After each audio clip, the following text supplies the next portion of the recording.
Konnichiwa and Kalisti to all my Zoner brothers. This is the second issue of Brent in Japan. And today I think we're going to go take a little walk around the neighborhood. I'm going to be calling this episode Streets of Japan, Suburban Style. So I'm living in a smaller city, Ichinomiya. Now, for those of you from Alberta, it's kind of got the same feel as maybe like a Lethbridge. About 100,000 people, I'd say, maybe even up to 250,000.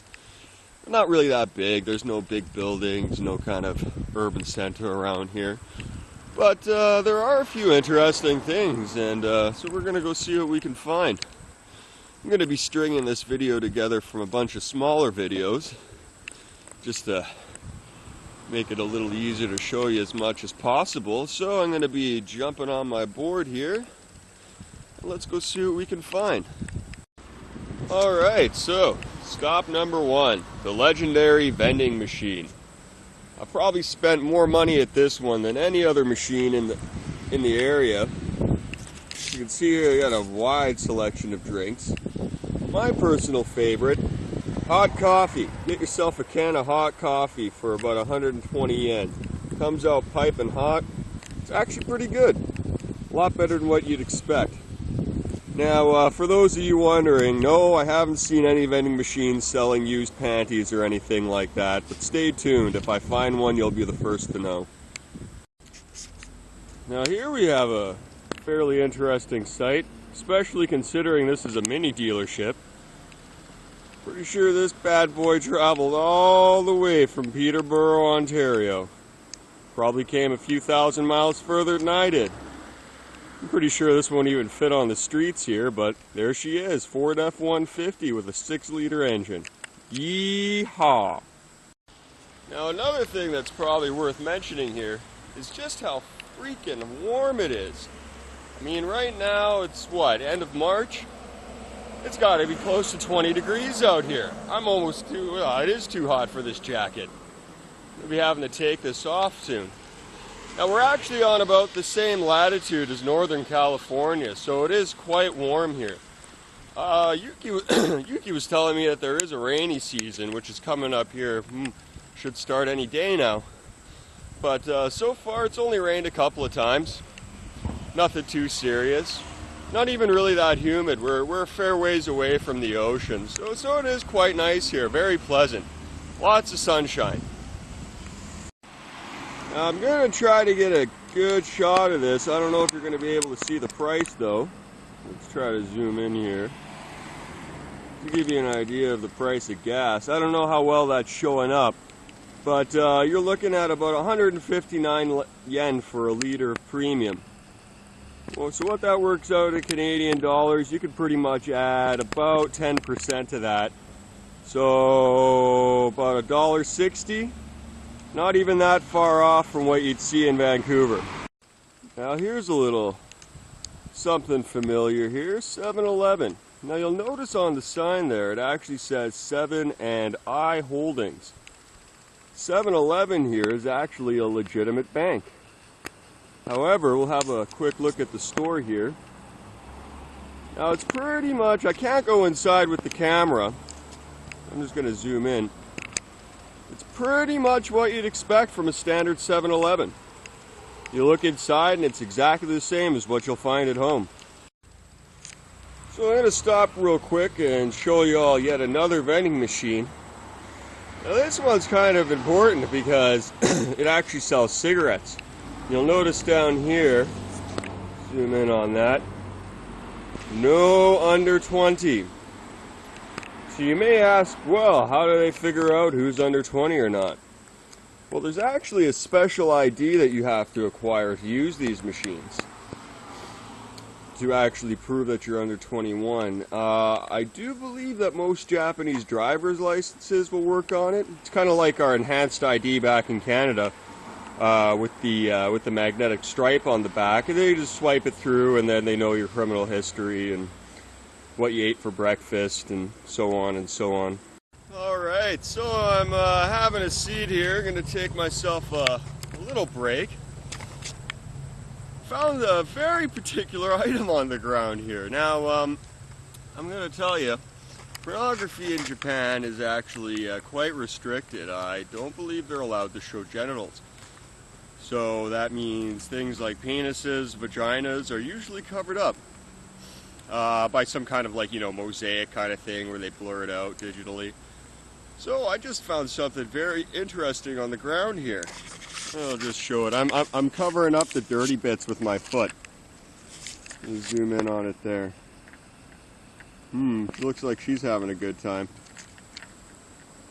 Yeah, there's a school around here, so probably a good thing that I found this. Alright, just having a little smoke break here. There's something else I thought it'd be interesting to point out to the folks back home. JPS cigarettes. They're actually about 30 yen cheaper than the regular stuff too.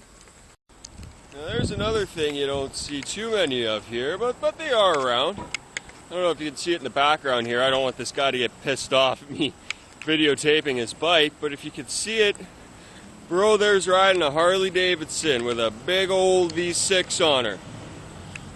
Really nice bike. You do see him around. Really loud. Alright, so here we are back at my apartment. I had to take a quick little rest here, drop my skateboard off, man. My lungs are starting to hurt. I just got over a bit of a cold, actually, so just trying to take it easier. I don't want to overwork myself. Now, that's something you can expect when you come to a new country, is that, yeah, you're going to get sick. You know, it's brand new germs. Luckily, though, you know, I don't believe in flu shots, and therefore didn't actually get that sick because I already have a good resistance to the flu. So don't get a flu shot. Anyways, just thought I'd take this chance to just show something else I found kind of interesting about Japan. And that would be the bikes. This is a pretty common bike here. You'll notice here, no mountain bikes. But that's because there ain't no hills, so why would you need one? Oh no, I think there's one back there. It looks like it's got shocks on it. One really big surprise, though, is that no BMXs. And I figured I would have seen a few by now because, I mean, two of the big brands, Kuwahara and Haro, are out of Japan. But I haven't seen them for sale in the bike shops or haven't seen anybody riding them, which is kind of strange. So here's something else that's kind of interesting about this area. Now we actually are, like I said, in a small town. But we're also right on the edge of agricultural prefecture. Now, as you may well know, Japan's got a lot of population in a very small space. And they pack in agriculture wherever they can. So you're going to see little farmers' fields. Like if you're living in a small town like me, you'll see these little farmer fields kind of all over the place. And this is actually a fairly large one. There's ones that are quite a bit smaller as you go further into central Ichinomiya, which is the town I live in. And yeah, gotta grow that food. People gotta eat. Now, here we have another little interesting feature. This is the local police station. Now, the police in this district call themselves the Koban, and they use an owl as their symbol. But so far, haven't seen any major police stations. Now, they do have an older car here, which is probably out on patrol right now, but they do tend to use these little scooters here to do their patrols on. I've seen a few police officers myself. They do carry guns. They're not very big, though. They're not carrying the big Glock 9s like you'll see back home. It looks like they're holding little 5-shot revolvers, actually. Probably a 32, maybe a 38 snubby, something like that. Not really packing a lot of heat, though. Of course, they probably know how to kick your ass 5 ways from Sunday, so watch out. Alright, now here we are at the train station about a block from my house. Now I'm going to try to get a little closer to here. You notice on these stops here, there's actually there's numbers on it. Now that's actually the fare to go to those stops. So you see that red little mark there. Now that's where we are. So for me to go to the next stop is 160 yen. So in Canadian dollars, it's about let's say $1.75, somewhere in that range, to go one stop, and you pay by the stop. Now, for me to go all the way to the airport, which is somewhere down here, I'm looking at about $13, let's say. Well, actually even more than that. It would be that plus 10%, so about 15 bucks to go to the airport, which is just outrageous, I think. Most of these trains are empty most of the time, you know. It is quite expensive for transportation here, at least public transportation. And no deals. No deals. So next time they jack up the SkyTrain rates in Vancouver, you know, and you're like, oh, I gotta pay an extra quarter for my 3 zone. Well, there ain't no 3 zone here, buddy. I mean, going to the airport from here is like really going from downtown Vancouver to the airport, and that's going to cost you what, about $5, $5.50, something like that.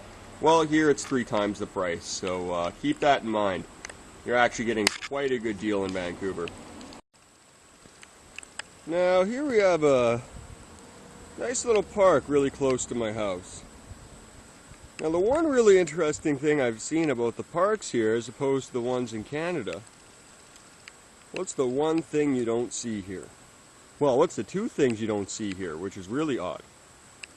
I can't screen any more to the left there, there's kids. I don't want to make it look like I'm filming little kids here.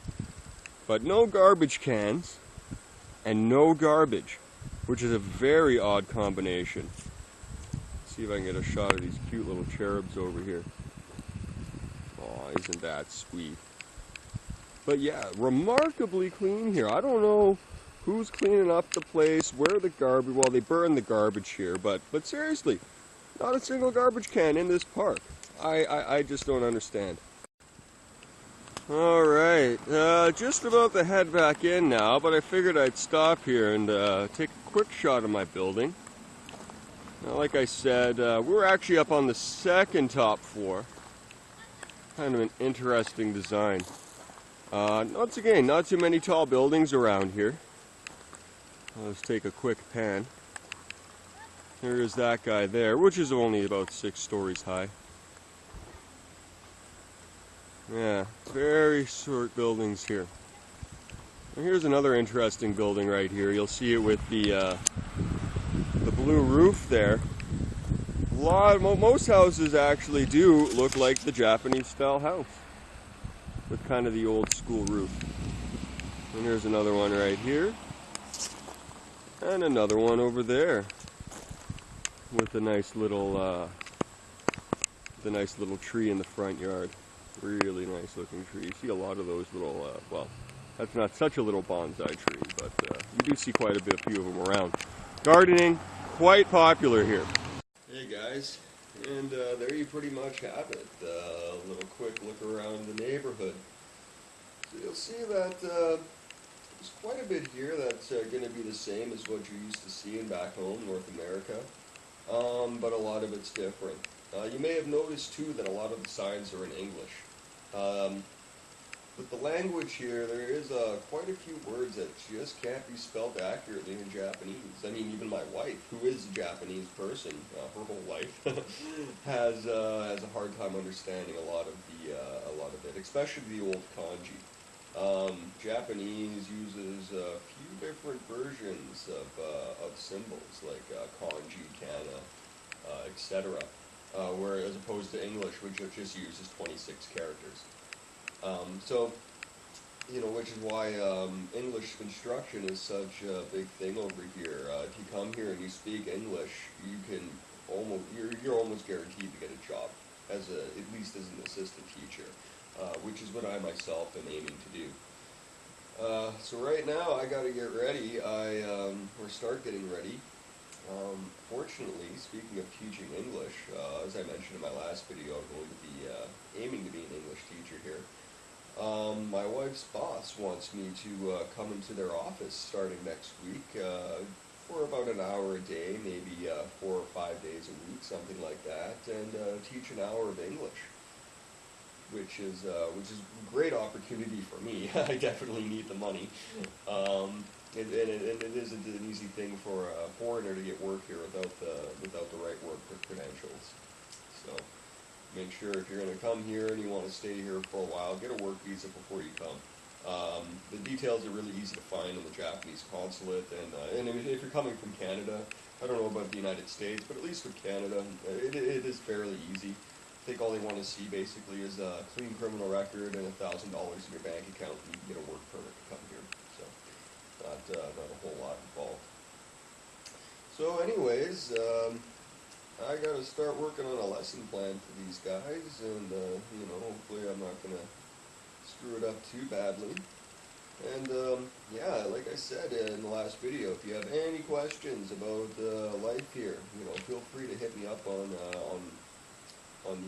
YouTube there. Leave a comment, send me an email, brentinjapan13@gmail.com, or hit me up on Facebook as well if you have me on Facebook, and I'm more than happy to answer your questions. One quick shout out today to all the people that have subscribed to me already. You know who you are. Thank you very much for your support. Very happy that there's still some people interested in my life over here. And yeah, we'll be keeping in touch. Be looking for my next video here in the next couple of days. I think we're gonna go do maybe a little shopping trip. There's some very interesting omissions here in the pharmacy, for example, which I found rather odd, but it kind of makes sense with the culture here. We'll talk more about that last time. And one last little note, Jeff. I was looking for some rice rockets today, some tuner cars. Didn't really find anything that was parked. Had a really sweet 240 Esco zipping by me with a drop top on it. That was a ragtop one too, huge freaking spoiler on the back. That was a beautiful car. But he was by me so quick, man, I couldn't get the camera out in time to get a good shot of him. So I'll probably be doing a specific episode in the near future on the cars here, because I mean, personally I love Japanese cars. I think they're all cool, and they really run the gambit here. A lot of them are small little cracker boxes, and a lot of them, like I showed you at the mini dealership there. I mean, you can get a Ford F-150 here on 36-inch tires. So, there you have it. So, anyways, excuse me, still a little sick here. Thank you very much for watching, and we'll be seeing you guys next time. Have a good one.